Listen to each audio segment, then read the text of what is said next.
1960 की सिंधु जल संधि में संशोधन के लिए पाकिस्तान को नोटिस जारी किया।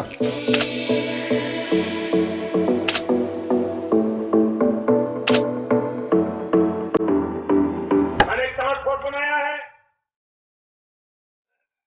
कि वाटर ट्रीटी जो है जिसमें हिंदुस्तान के हक का पानी है जो पाकिस्तान में बह जाता है, अब वो बूंद बूंद पानी रोक करके मैं पंजाब के, जम्मू कश्मीर के, हिंदुस्तान के किसानों के लिए वो पानी लाने के लिए तो इंडस वाटर ट्रीटी जो है ये आप जानते हैं कि ये ट्रीटी में दोनों देशों के अपने अपने इंडस कमिश्नर्स हैं।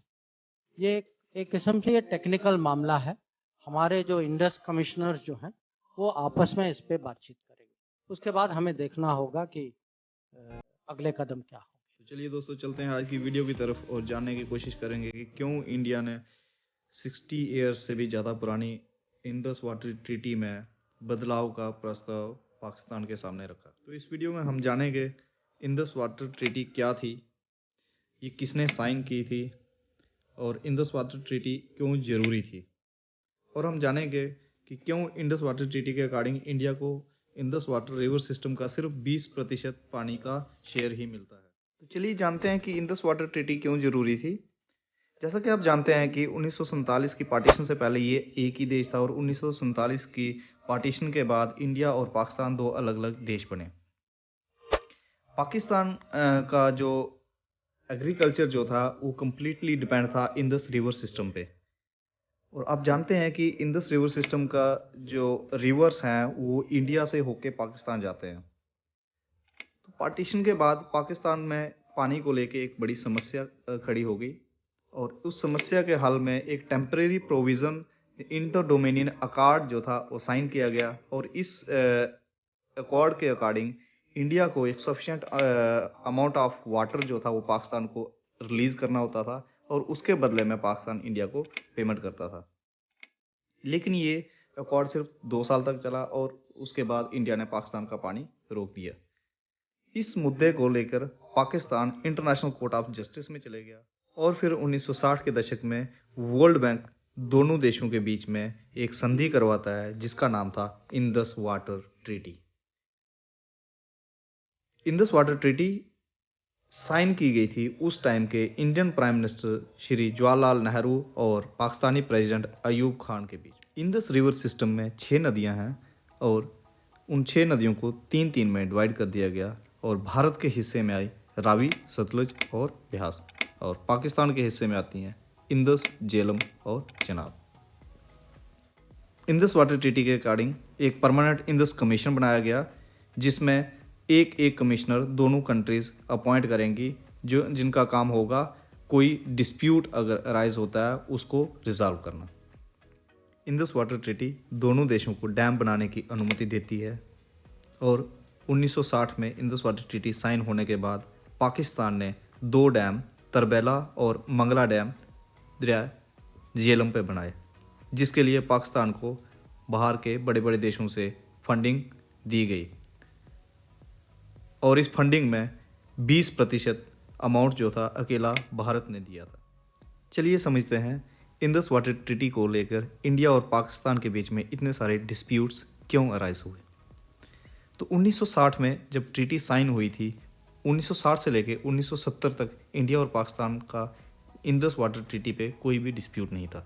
लेकिन 1970 में जैसे ही इंडिया ने अपने हिस्से के नदियों पे डैम बनाना स्टार्ट किया, तो इंडिया और पाकिस्तान में टेंशन्स क्रिएट होने लगी।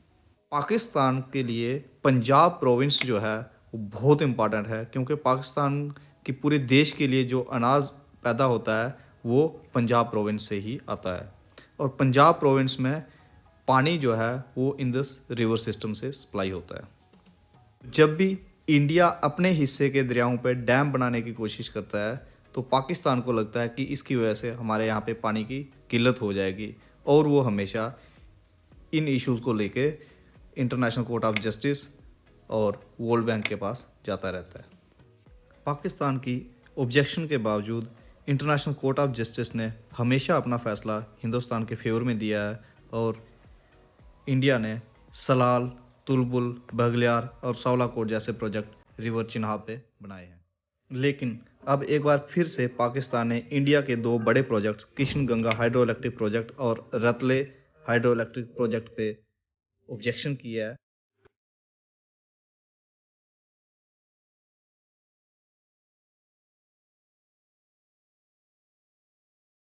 2015 में पाकिस्तान यूनिलैटरली रिक्वेस्ट करता है for the appointment of a neutral expert जो कि टेक्निकल डायरेक्शंस देगा इंडियन प्रोजेक्ट्स को लेके। लेकिन 2016 में पाकिस्तान ने खुद से ही ये डिमांड छोड़ दी और प्रपोज कर दिया कोर्ट ऑफ आर्बिट्रेशन के लिए कि जो एडजुकेट करेगा हमारे केसेस को। इन बिटवीन 2017 से लेकर 2022 के बीच में इंडिया और पाकिस्तान के बीच में 5 मीटिंग्स हुई जिनमें इंडिया ने हमेशा जोर दिया कि एक म्यूचुअल एग्रीमेंट हो जाए दोनों देशों के बीच। चलिए देखते हैं क्यों ये ट्रीटी पाकिस्तान के लिए विन विन सिचुएशन है। इंडस रिवर सिस्टम के जितनी भी नदियां हैं सारी इंडिया से होके पाकिस्तान जाती हैं और इंडिया दुनिया का पहला एक ऐसा देश होगा जो अपर रेपेरियन होने के बावजूद नुकसान में है और पाकिस्तान फायदे में है, क्योंकि 80% जो इंडस रिवर सिस्टम का पानी है वो पाकिस्तान यूज़ कर रहा है और सिर्फ 20% पानी जो है वो इंडिया को यूज़ करने के लिए मिलता है। और इसका जो मेजर इम्पैक्ट जो है वो पड़ रहा है जम्मू एंड कश्मीर स्टेट पे। जम्मू कश्मीर स्टेट ने मिलियंस ऑफ डॉलर्स का जो है वो लॉस झेला है इंडस वाटर ट्रीटी की वजह से।